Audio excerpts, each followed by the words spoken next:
Malik mà dájú o, orogún ìyá rẹ̀ ló gún lọ́bẹ pa ńìlọrin, ọwọ́ àwọn agbófinró sì ti tẹ̀ ẹ́. Akọlọ iléeṣẹ́ ọlọ́pàá ẹ̀ka ti ìpínlẹ̀ Kwara tó fi ìlú Ìlọrin ṣe ibùjókòó náà ni ọ̀dọ́mọkùnrin kan tórúkọ rẹ̀ ń jẹ́ Malik, ẹni ọdún mẹ́tàdínlógún ló sì wà báyìí tí ń ṣẹ́jú pẹ́ tó sì ń ṣàlàyé ohun tó rí lọ́bẹ̀ tó fi wárọ́wọ́ tó fi ṣekú pa orogún ìyá rẹ̀ kan tórúkọ rẹ̀ ń jẹ́ Falilat Yusuf lọ́jọ́ Ẹtì Friday ọ̀sẹ̀ yìí. Gẹ́gẹ́ bí ohun tí ikọ̀ atótó arére gbọ́, wọ́n ní nǹkan bíi aago 2 ọ̀sán lẹ́yìn tí wọ́n kírun Jímọ̀ tán ní ìṣẹ̀lẹ̀ àgbọ́bọmi-lójú ọ̀hún ló ṣe bẹ́ẹ̀ tó wáyé lágbègbè Danialu Gàkànbí nílùú Ìlọrin lásìkò tí Malik tó ṣe bẹ́ẹ̀ tó fi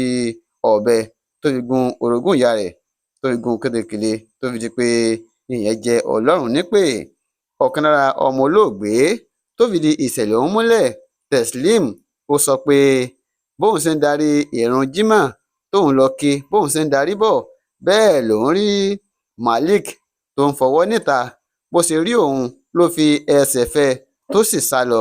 ṣùgbọ́n nígbà tóun wọlé lòun bá òkú ìyá òun nínú àgbàrá ẹ̀jẹ̀ tóun sì fi gbé ta. Ó ní lásìkò tí gbogbo àwọn ń bu omi ẹkún nínú ilé ni Malik padà wá tó sì ti pààrọ̀ aṣọ tó wọ̀ tẹ́lẹ̀, bẹ́ẹ̀ ni wọ́n rí ẹ̀jẹ̀ lára bàtà rẹ̀ tó wọ̀. Lòun bá fariwo ta pé Malik gangan ni ọ̀dájú ọmọ tó ṣekú pa màmá òun. Àwọn fà lé àwọn ọlọ́pàá lọ́wọ́, ó sì ti jẹ́wọ́ fún àwọn ọlọ́pàá yìí pé lóòótọ́ òun lòun ṣekú pa màmá òun. Ní báyìí akọlọ iléeṣẹ́ ọlọ́pàá ẹ̀ka tìpínlẹ̀ Kwara òun náà ni Malik wà níbi tí ó ti ń jẹ́wọ́ tó ń ṣe ẹ̀kúnrẹ́rẹ́ àlàyé táwọn ọlọ́pàá náà sì ń ṣe ìwádìí wọn lọ́wọ́ lórí bóyá ṣekú pa